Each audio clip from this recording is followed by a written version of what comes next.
There's a little church in Spain, has a beautiful fresco on the wall, a painting of Jesus. Ecce homo is the title. Behold the man. That's what that means. It's named after Pontius Pilate's own words when he presented Jesus to the crowds. It's beautiful. It's a classic. It's very Jesus-y. But as the years went by and the environment began to do its work, it worked to the point where the painting started to deteriorate. Now just look at that for a moment. This illustrates a truth that we don't like very much, that's easy to forget. Very few things in life naturally get better over time. They usually get worse. I mean, think about it. Does your car get better? No, it gets worse. Does your house get better over time? Well, you're thinking, well, it depends on what you do with it. Exactly. It doesn't naturally get better over time. Our stuff doesn't improve. I mean, think about our bodies. I know some of you are in your 20s right now. You're like, well, actually, I'm looking pretty good. Give it 20 years, okay? You'll be thinking differently, okay? It's just true. Things don't drift because you do something wrong, typically. Things drift when we do nothing at all.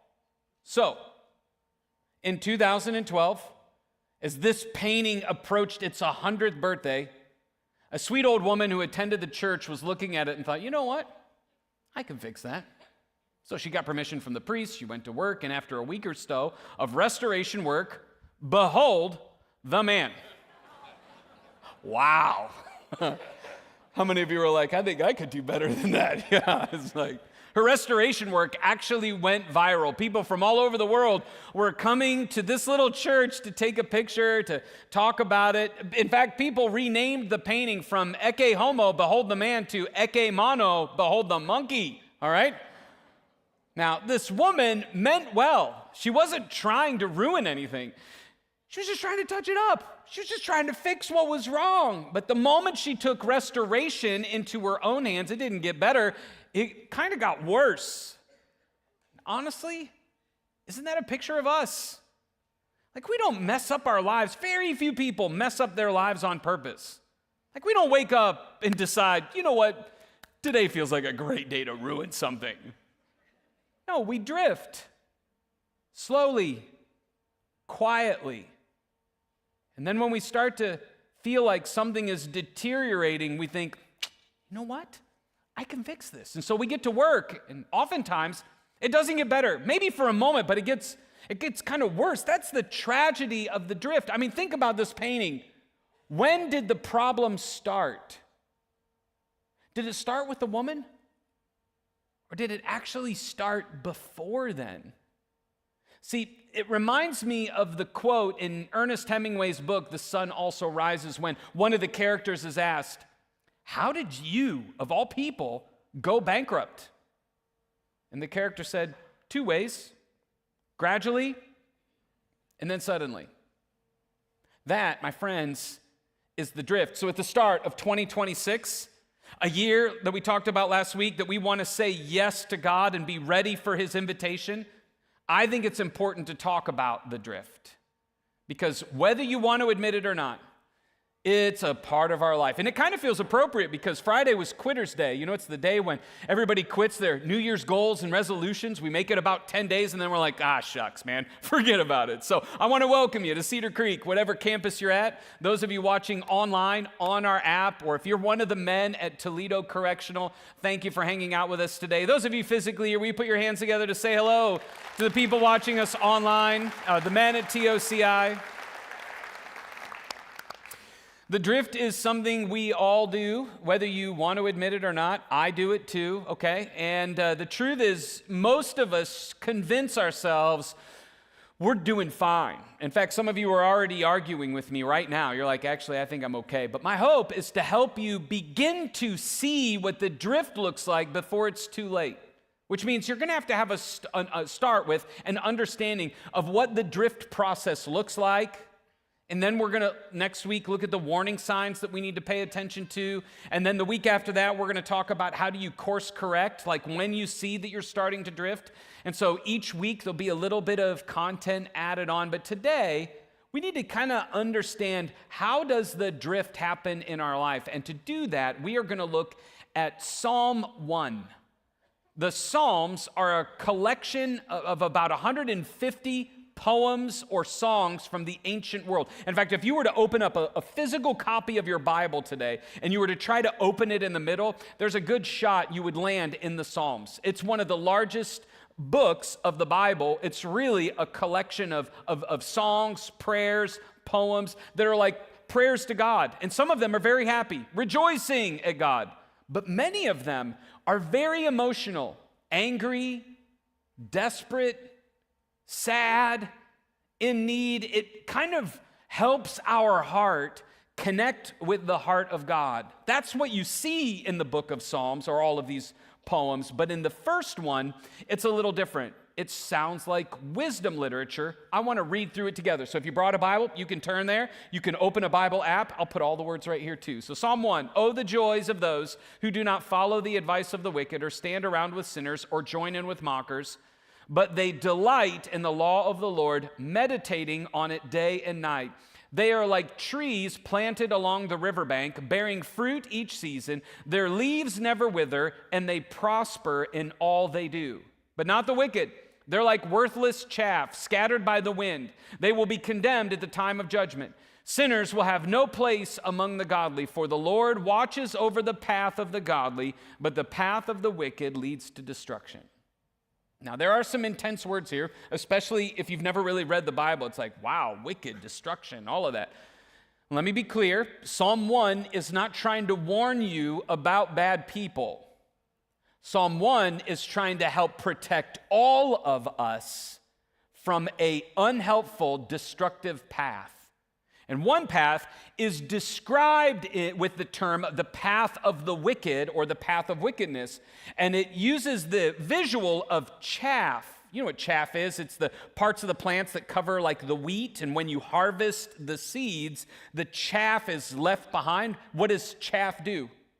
Kind of blows in the wind. It scatters, right? And here's what's interesting. That can feel like progress.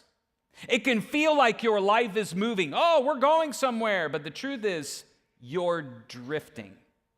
And it's easily lost, easily destroyed. The other path, though, is the path of the godly. And this passage describes the path of the godly as a blessed life, deeply fulfilled, because you're connected to the right source. You're plugged in, you're rooted somewhere that keeps you from drifting. So let's go to the first verse and look at how the writer defines or describes the drift. It said, oh, the joys of those who do not drift. And what do they not do? They do not follow the advice of the wicked. They do not stand around with sinners, and they do not join in with mockers. Do you see the progression? In fact, in the original language, the word here is walk, stand, and then sit or dwell. That's how we drift. It starts with a walk, and then we stand, and then we sit.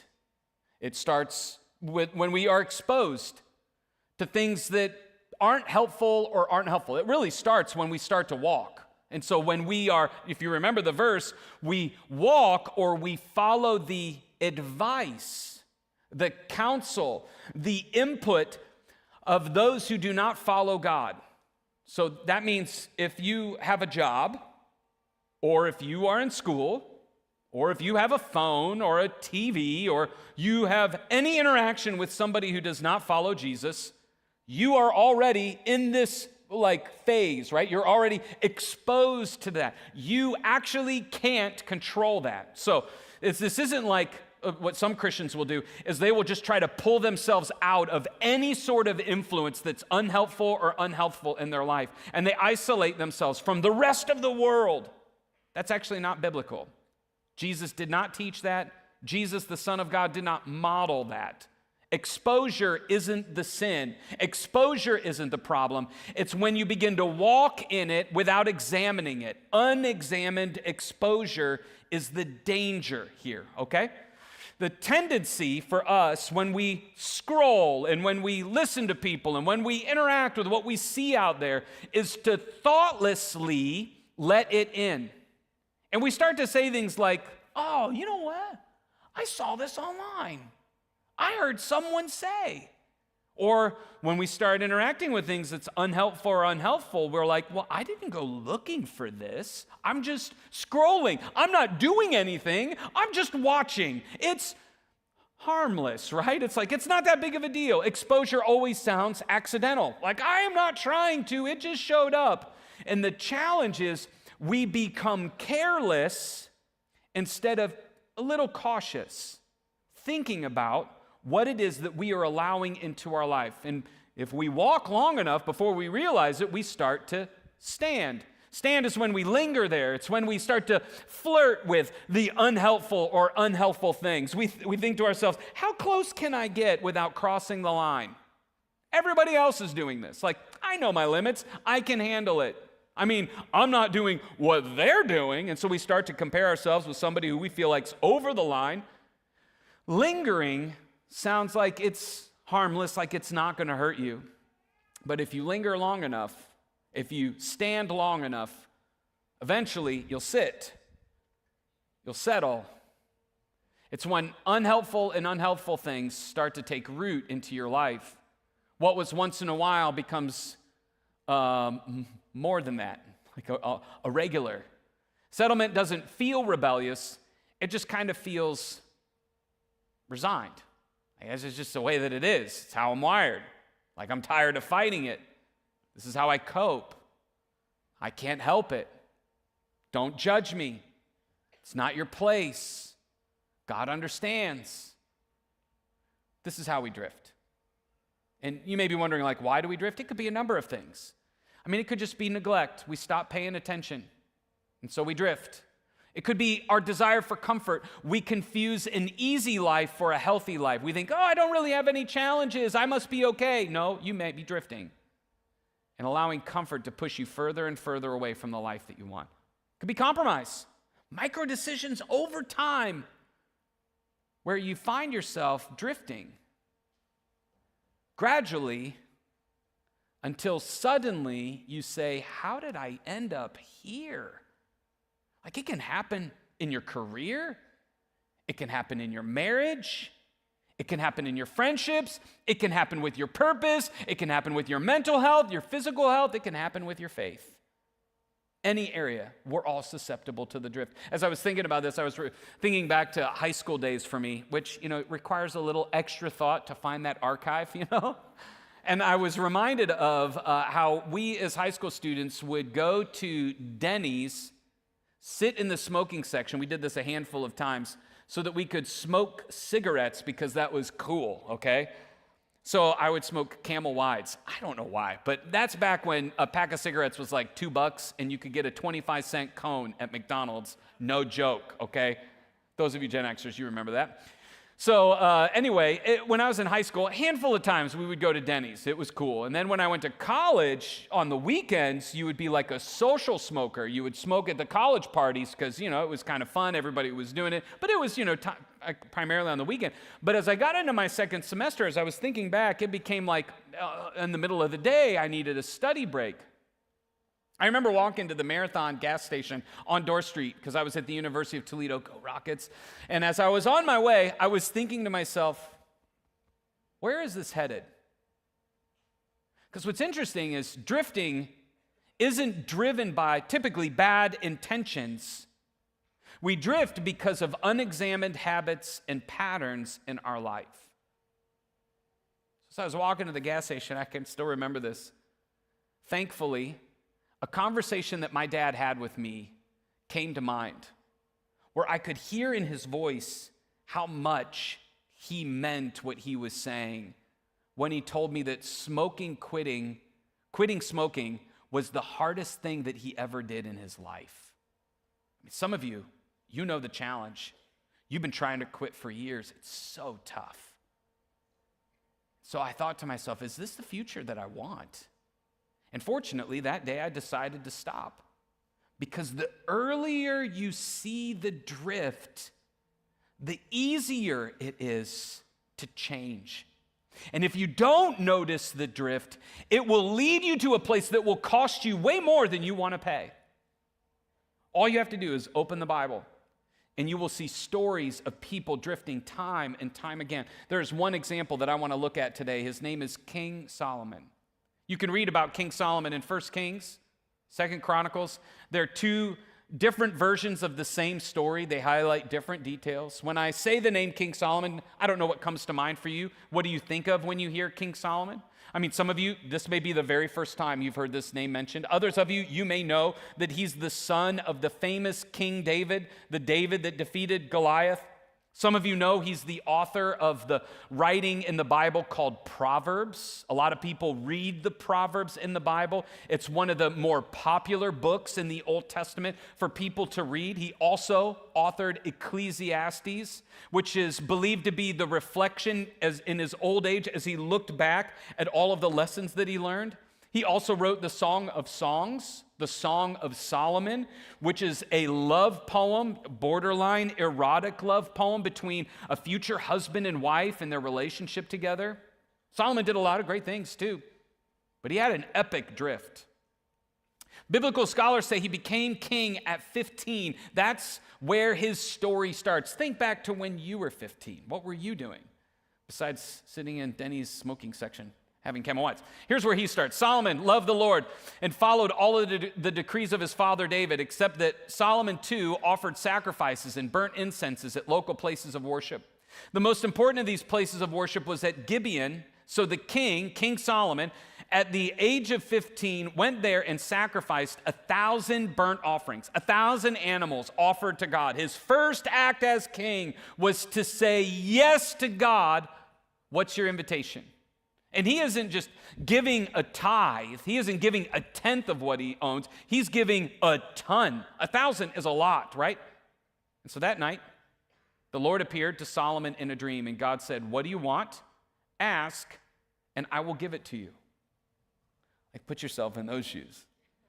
Like if God showed up and said, "Hey, give me your wish list. Like, what do you want?" I mean, do I ask for the 2026 Jeep Rubicon 392 with a lift kit and a leather interior, superior sound system? You know, okay, come on. You and me, baby, let's go. Or do I go a little bigger? Like, I would like a house on Lake Michigan. You know, just a place to hang out, watch the sunset and the sun. Do I go bigger than that? You know, like my own private island? You know, what's on your list? Here's what Solomon asked for. Give me an understanding heart. Give me wisdom, so that I can govern your people well and know the difference between right and wrong. Remember that line. For who by himself is able to govern this great people of yours? Of all the things this 15-year-old could have asked for as king, he asked for wisdom because he knew he needed help in leading God's people, not his people. So, how does God reply? The Lord was pleased that Solomon had asked for wisdom. And so God said, because you have asked for wisdom in governing my people with justice and have not asked for, look at this list, a long life or wealth, I love this one, or the death of your enemies, I will give you what you asked for. I will give you a wise and understanding heart such as no one else has ever had or ever will have. And I will also give you what you did not ask for, riches and fame. No other king in all of the world will be compared to you for the rest of your life. And if you follow me and obey my decrees and commands, as your father David did, I will give you a long life. I mean, that's like the spiritual lottery. Not only is he getting a wise heart, he's getting all the stuff he didn't ask for that every king on earth at that time wants. And do you hear Psalm 1 in this? Like, delight in the law of the Lord. Meditate on it day and night. Follow me, trust me, and you will prosper. And Solomon did at first. He governed with wisdom. There's a couple of stories where he made decisions that were really critical and helpful. He wrote the Proverbs. He built the temple, the first temple in Jerusalem, a dedicated space where God's chosen people could worship God. And his wisdom began to grow. His fame began to grow. People from all over the world would come and visit to listen to him. His success, his wealth, and for the most part, he was fine until 1 Kings 10, when the Queen of Sheba heard of Solomon's fame, which brought honor to the name of the Lord. So she came to test him with hard questions, and she arrived in Jerusalem with a large group of attendants and a great caravan of camels loaded with spices and large quantities of gold and precious jewels. Now, this was normal. Solomon was used to royalty coming to visit him, but the amount of wealth that she brought, along with the praises and adoration, things like, your people should be so thankful to have you. Do you see any sin?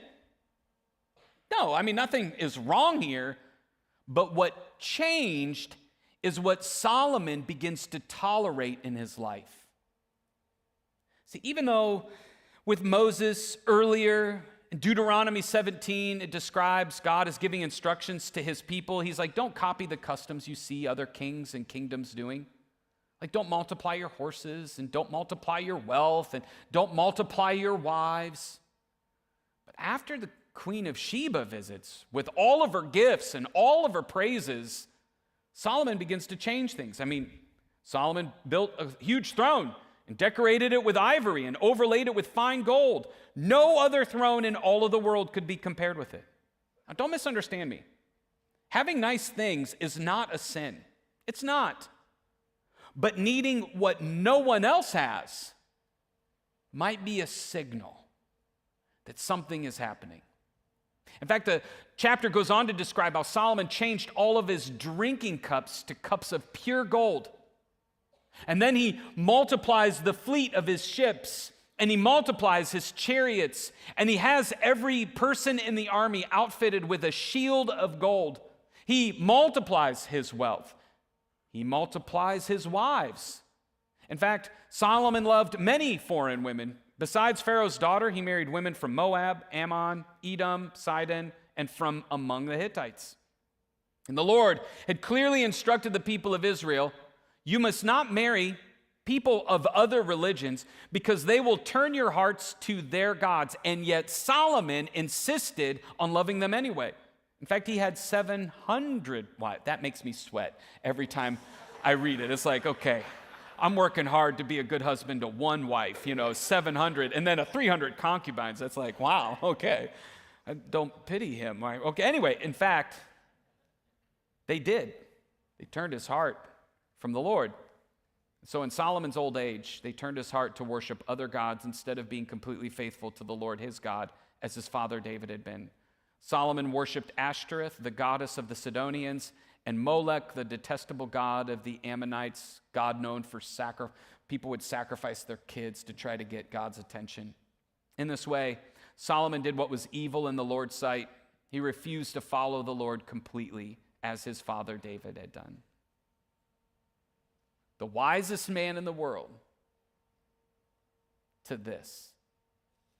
How did that happen? I'll tell you how it happened. Gradually, and then suddenly. It started with a walk, what he thoughtlessly allowed his life to be exposed to.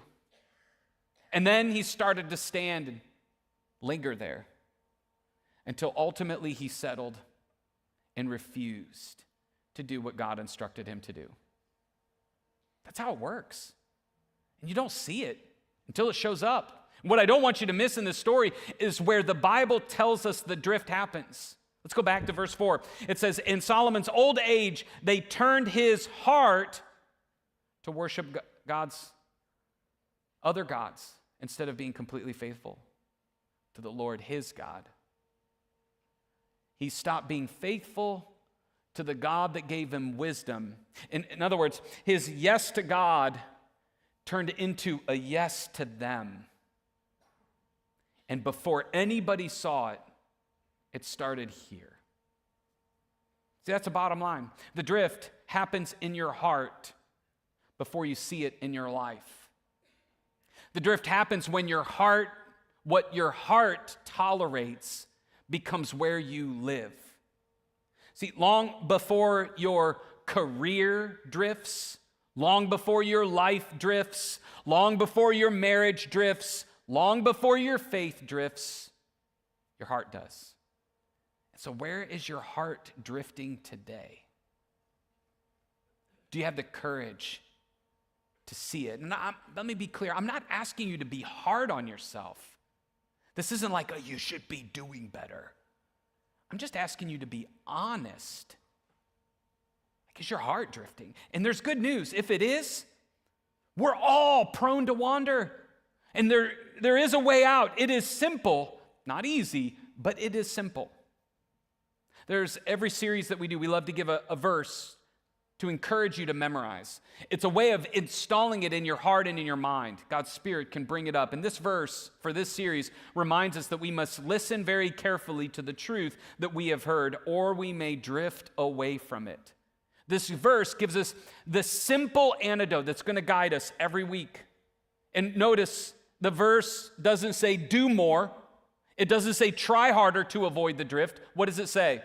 It says listen carefully. That's the first thing that we need to do. Is just listen to what's going on in our heart. See, when we sense that things are starting to deteriorate or drift, our temptation is to think that we can fix it. And so we get to work. We try hard to restore. We try to get it back. We try to take it on ourselves because it's easier to add activity to our life than it is to listen or face what's happening in our heart. But trying harder typically makes a mess. And so the way out of the drift, the way to see it and to respond to it starts with listening. It starts with intentional self-examination, which is why we invite you to join us for 21 days of prayer and fasting in January. We're not trying to do more. We're trying to listen more. And so every day we offer a prayer prompt as an invitation for you to pray, but also an invitation for you to go, God, where's my heart at with you and with this in life? We're inviting you to fast, which is giving up on some earthly things so that you can give a more focused yes to God, or maybe another way to think of it, so that you can have some time to reflect on what's really going on in your heart. And honestly, I don't look forward to fasting.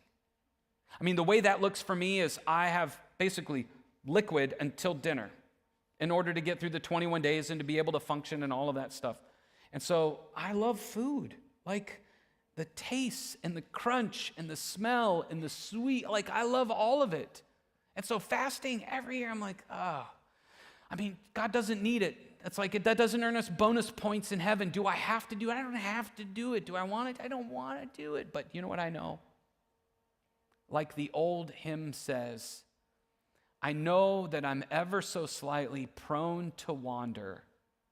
I'm prone to leave the Lord I love, and I will fill my day up with things that satisfy my earthly body, so much so that my brain and my heart has little room for what God may be trying to say.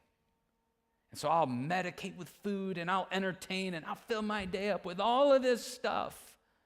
And these 21 days help me say no to that to create room to hear from God. So I'd invite you to join us. Like if you've never done it, don't maybe fast for the next 14 days. Pick one day a week, one meal, like pray with us. Like just text the word 21 days. Maybe that's it, 419-419-0707. And when that prompt hits, use it as an opportunity to self-examine. And don't just do the work like, I'm going to pray more and miss the point.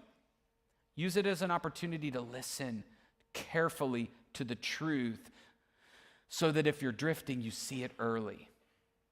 Another resource that we've developed that I'm excited about is called Your Journey. We actually did a series on this last year where we talked through the 7 domains of your life. It's really designed to give you a picture of what it looks like to be a fully devoted follower, what it means to follow Jesus in every area of your life, not just for an hour on Sunday. And the way that we build this resource is hopefully to be helpful, whether you're brand new to the Bible or you've been adventuring with Jesus for a while.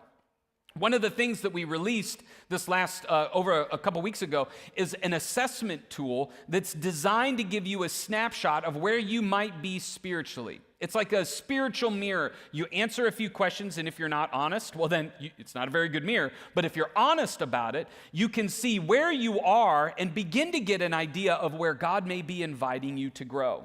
So, if you're interested in learning a little bit more about this, go to our app. If you don't have our app, you can click the QR code at a seat around you. And when you're there, you're going to go down to the bottom right. You're going to click more. And when you do, one of the featured items there will be your journey. You can start at the start here. There's the take the assessment. There's a video that helps introduce your journey so that you understand a little bit of the vision behind it. But that video and assessment will take you probably about 15 minutes. And what you'll get is a report that includes strengths of where you're at, opportunities for you to grow. And here's what I need you all to hear me on. This is not a grade card. This is not a, 4s and 5s are awesome and 1s and 2s are lame. No, this is meant to be a check on where you're at. And we all have room to grow. We all start somewhere, and it's meant to give you vision on how you can maybe begin to hear from God, an area where God is inviting or is taking your yes and giving you an invitation to take a next step.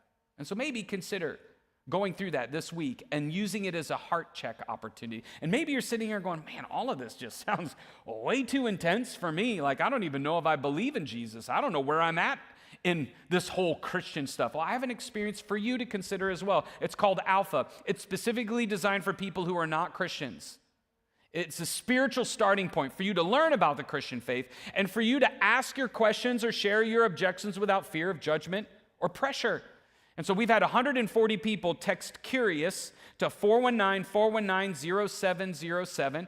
We want to give one more opportunity before we kind of land all the details of the class, because I don't think all 140 are going to jump in. But we need you to fill out that questionnaire. So if you texted in and you haven't done that yet, please complete that little questionnaire. Text again if you forgot where that text is, and then let us know. If you are already a Jesus follower, we're going to direct you to a different experience that's better suited for the questions that you may be asking. We want to create a different environment for you than those who are not sure what they believe. But man, that may be the next step. I mean, the simplest step would be to come back next week. Our hope is to help make this a year of yes for you to God. So to do that, I wanted to create a moment for you to slow down today as we start this series. Because remember, the drift happens in your heart before you see it in your life. And so just prayerfully ask, how's my heart been lately? Ask God, what's going on in my heart that you want me to see? Ask him, where am I drifting? Maybe you're sitting there and you're like, I have no idea. I don't even know what I should be looking for. Come back next week and we'll talk through some of the warning signs that I think we all need to pay attention to. But for now, deep breath. Let's listen to God's words when he says that there's joy, there's blessing in those who do not follow the advice of the wicked or stand around with sinners or join in with mockers. Make that our prayer. God, where am I walking? Where am I allowing my life to be thoughtlessly exposed to unhelpful or unhelpful things? And then listen. Where have I been lingering, God? Where have I been standing and flirting with these unhelpful or unhelpful things that aren't going to lead me towards the life that I want? God, where have I settled? Where have I given up? See, God isn't trying to shame you. He wants to help you. Remember the memory verse. The first part is just to listen. We need to listen to him. That's what the psalm says. Let's delight in God's words and the law of the Lord. Let's meditate on it day and night. Let's chew on it. That's what that word literally means in the text. We're going to take it in, because when we do, we're like trees planted along the riverbank, bearing fruit in each season, where your leaves never wither. You prosper in all that you do. You don't drift away from the life that you want.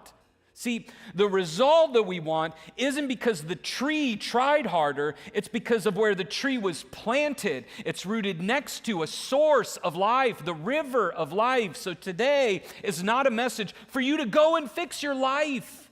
It's to plant yourself next to the one who said, anyone who is thirsty may come to me. Anyone who believes in me may come and drink. For the scriptures declare, rivers of living water will flow from your heart when we speak the name of Jesus. when we plant ourselves with him. And so today, if you sense a drift in your life, I have good news. I know a name that can bring dead things to life. And so before you try to fix anything that feels like it's deteriorating, before you just promise a way to God, before you try to change anything, right now, call on the name of Jesus. Because we're not strong, but he is. So if you can't think of a time in your life where you surrendered your life to him, make that your prayer right now. Make today the start of your relationship with Jesus. And just say, God, I need what you have. I can't do this on my own. Make that your prayer right now. God, I want to receive your forgiveness and grace that Jesus offers for dying for my sins and coming to new life, and I want to follow you from this day forward. If you made that prayer, that decision today, would you tell us? We'd love to celebrate your spiritual birthday. For the rest of us who follow Jesus, let's have the courage to listen. Let's come back to the source of living water that our soul needs. Would you make that your prayer right now? God, thank you.